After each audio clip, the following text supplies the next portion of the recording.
Hi everybody, it's Jane from Living Skies Vintage. I have a few more thrifting finds to show you. And first of all, let's start with what I'm wearing. Isn't this lovely? Picked this up at the thrift store just on the weekend. It reminds me a little of Egyptomania type of style.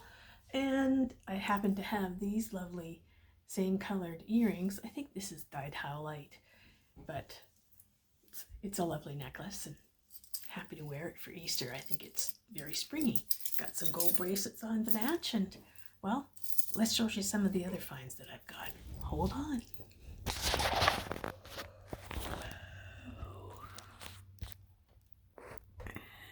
Get you on there. There we go. That's a little better. Yep, okay. So, hi everybody, and happy Easter and happy Passover to all of my friends. So, here's a little something I picked up. I'm sure that this is Indian wedding jewelry, but it's so intricately made. I just had to take a look at it a little closer and see what it was. And I think it just had a lovely effect when it was sitting there in the case with those lovely little blue stones, which I'm sure are just paste or glass. But I'm amazed at the work that went into this, which just looks like mostly bent wire.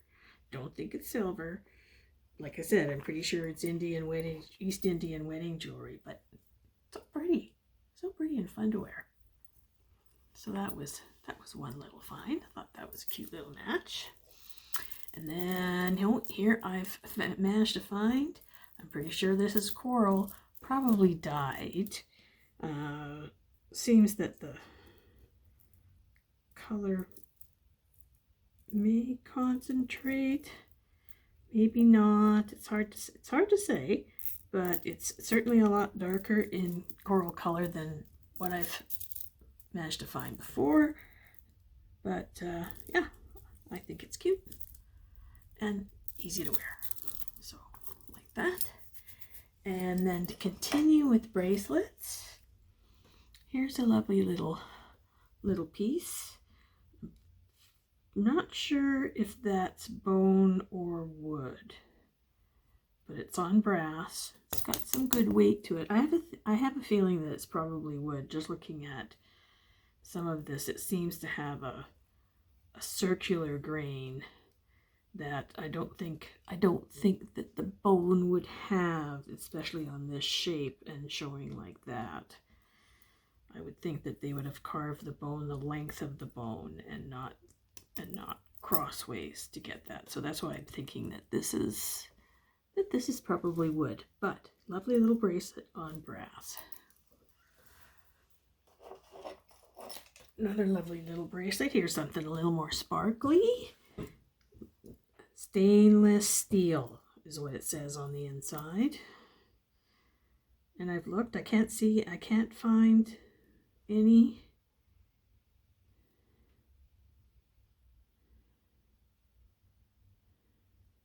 missing rhinestones. Looked at this a couple of times. Anyways, if there's one missing, I don't know if you'll ever notice it. So that was a lot of fun. Then I have, oh, this is interesting. This is old. Look at this. Look at this. Look at this clasp. It's an older clasp, older style clasp. It does not say anything on it.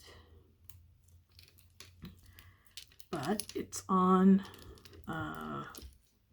not wire and not stretchy cord, but more of a plastic cord. But look at these. Look at these. That's not plastic. That's harder than plastic. I'm thinking, looking at this is probably from 50s, 60s.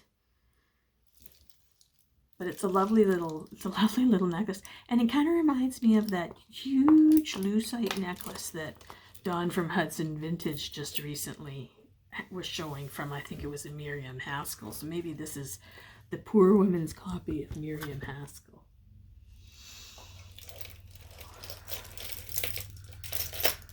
Found an illusion necklace. I love these colors. I just can't help but love these colors. And it's in great shape, these beautiful glass beads and discs. How can you not love those colors? Colors of the sea, that's for me. Speaking of colors of the sea, look at this. This, I know this is that nut. And I'm sure that these are slices of that nut. And then here is another type of nut or seed, all on a lime green. But I have a black dress with lime green patterns on it, and I think that this is going to just be a hit because it's a real summery dress, and this is going to be a real summery necklace to wear. So, and I love the sound. Love the sound. Put that right there. Oops. Oh my goodness. Put your head back on. We don't want us losing our heads over jewelry. Never. Okay. Couple more bracelets. And then we'll move on to another more necklaces. So here's just a nice little wooden stretchy bracelet. You know, easy to put on, easy to play with. And as I've said before, I think this type of jewelry is the type of jewelry that I would like to travel, like beach vacation with, that I know I haven't spent a lot of money on it, and I'm not going to worry if anything happens to it. Here's another piece. Now this I think is bone, dyed bone on a stretch with just carved in to give a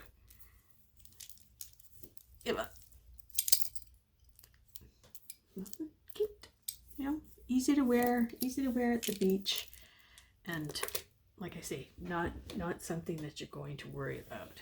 Now here's something that I wouldn't wear at the beach. And this beautiful, large, sparkly, Rivoli style set stone on a leather cuff. Look at that. I've looked under here. I haven't seen any maker under here. Oh, wait a minute. Oh, I have to look a little closer. Hold on.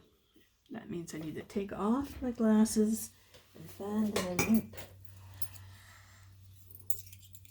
because I can't look through my glasses and my loop at the same time. It's hiding here underneath the leather. There seems to be something there. It's a number. LS2. Take a closer look at the other side just to be sure. No, nothing on the other side. So I don't know. I'll have to maybe pull up that number, but I think it was kind of tough girl look with a little extra bling. And it's got 2 snaps. I've got it on the last one, but that's a good size cuff, and I think it's cool. I'd probably wear it up a little higher, but these are in the way right now. So that was fun, like that. And, oh, okay, these I have to show at the same time. Look at these. These are Leah Sophia cuffs, and these are size small, like, I mean really small. I don't know that I can even get this on my wrist. I don't think so.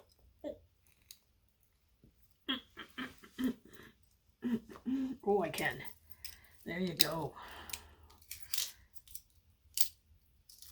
Take this clamper off. Oh. There, I got it on. That is like tiny. Tiny, tiny, tiny. So, I've got 2 of them. The only problem is, this tortoiseshell one I didn't notice till I got home. It's missing 2 rhinestones. 2 of these rectangular rhinestones right there. But I'm happy with the black one.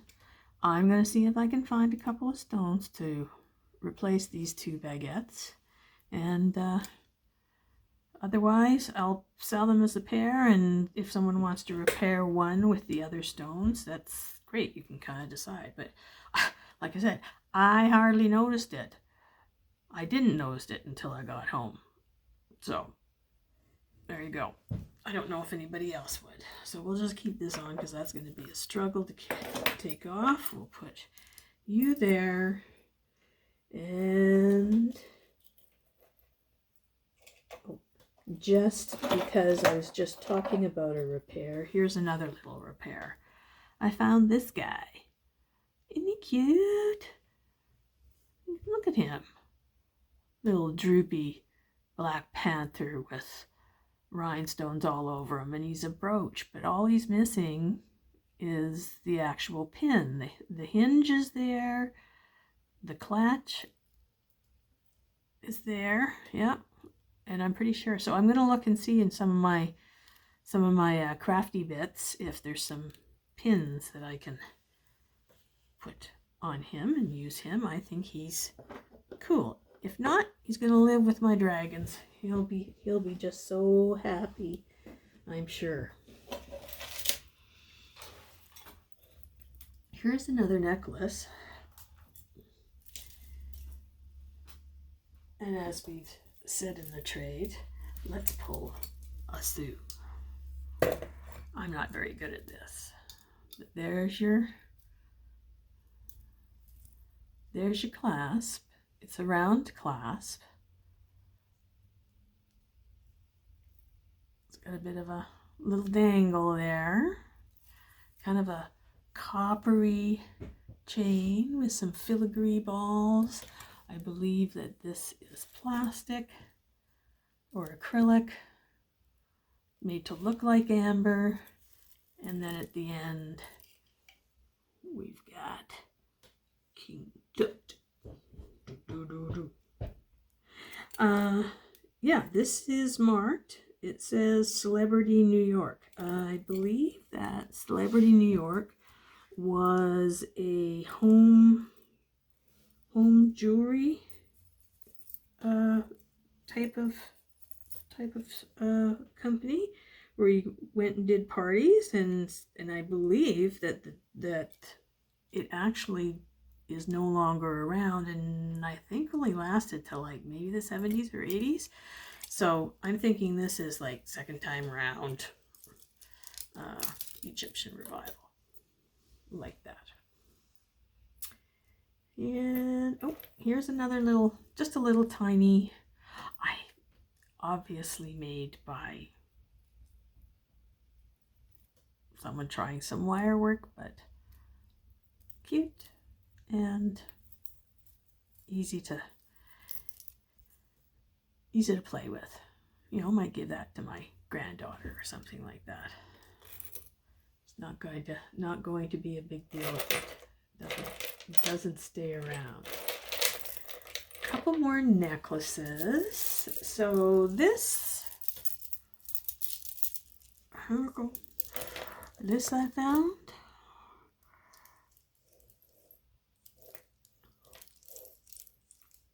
It is, I believe, milk glass and plastic beads. You can see the latch here, clasp. You see pull back clasp. On cord. I believe those are probably little brass or some kind of metal balls in between.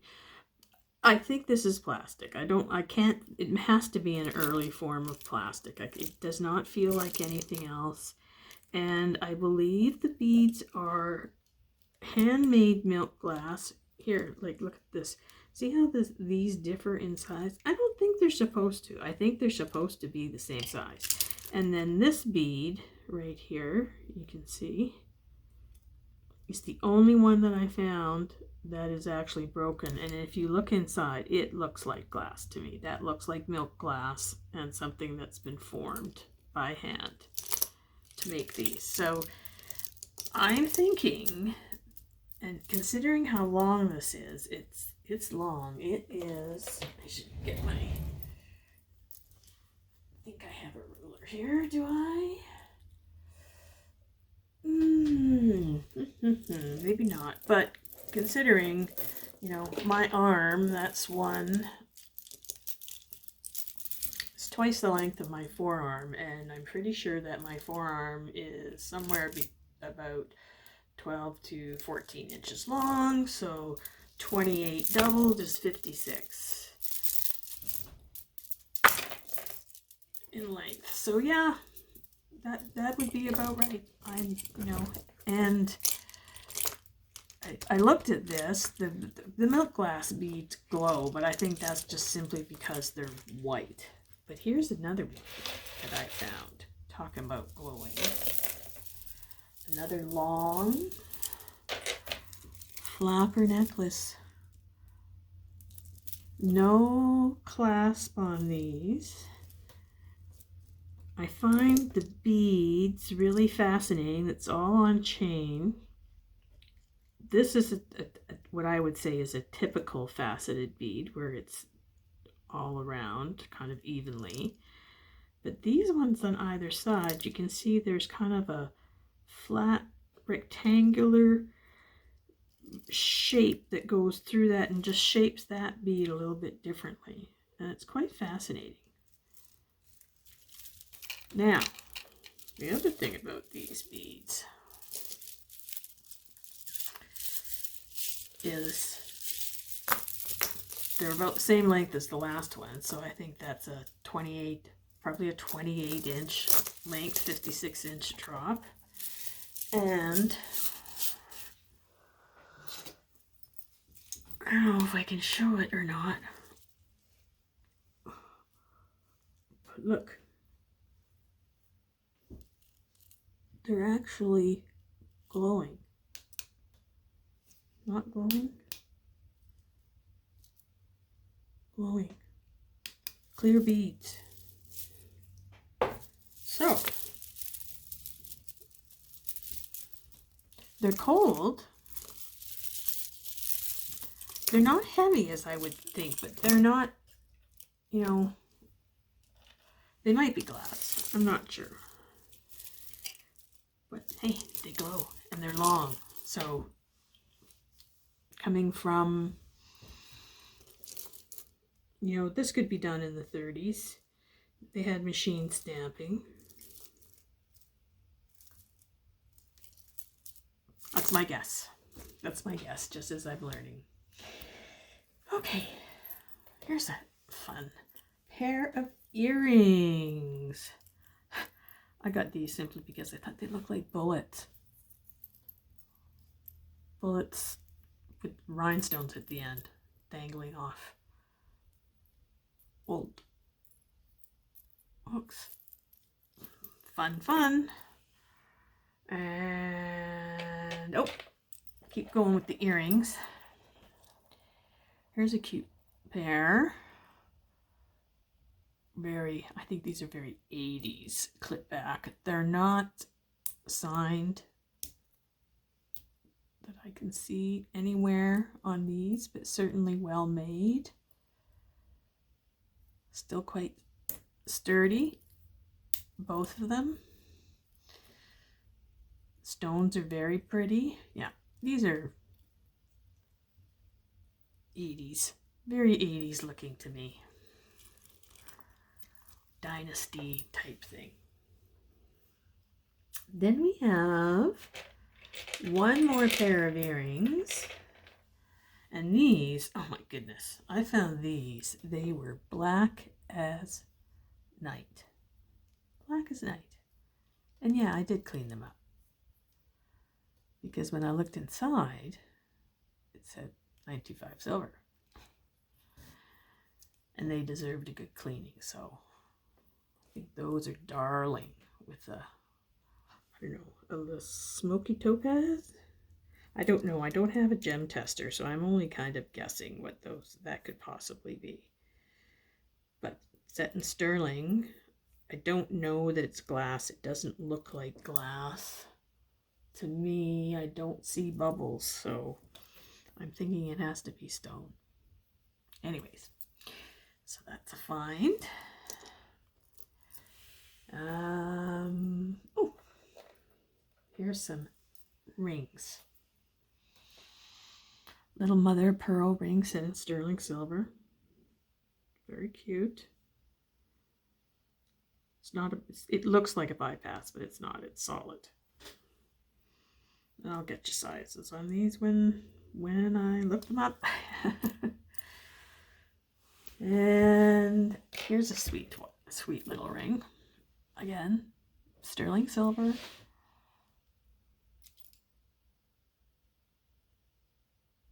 Not sure what that stone is, but love the green color. Nothing too big or fancy. Here's another one I picked up. Sterling silver.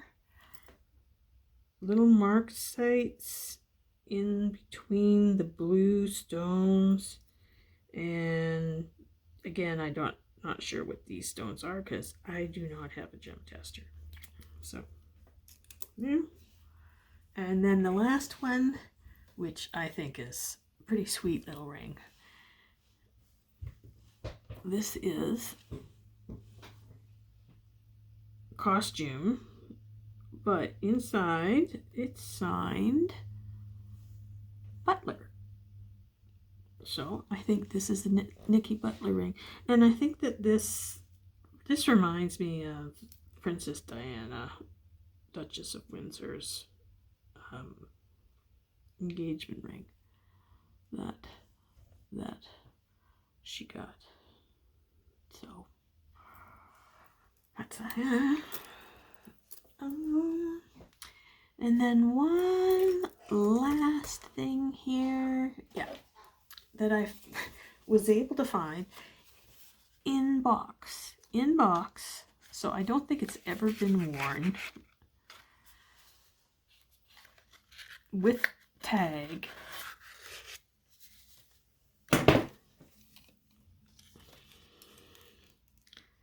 D'Orlan Petty Poodle Brooch.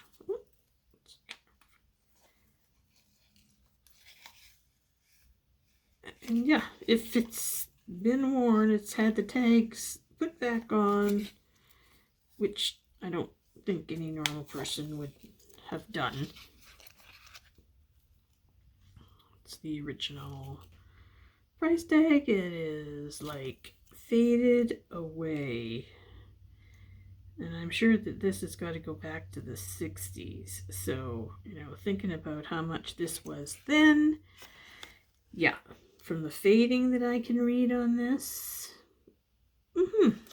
okay. Anyways, D'Orlan Poodle Brooch, able to find that unused in box, so I was really happy about that.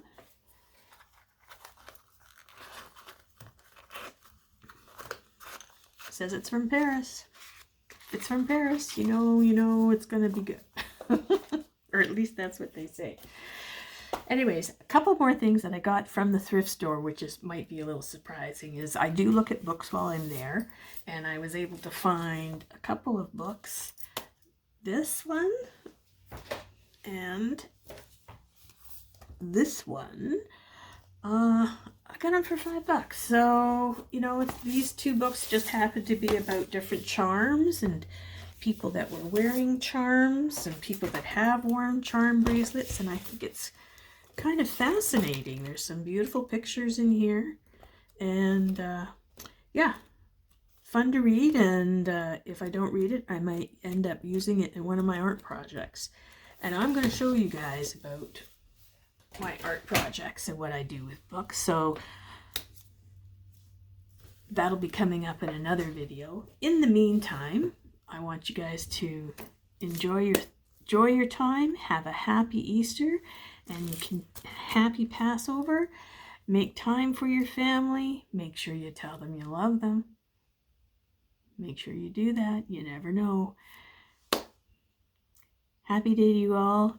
Happy Easter, happy Passover, and we'll see you again soon. And happy thrifting. Bye.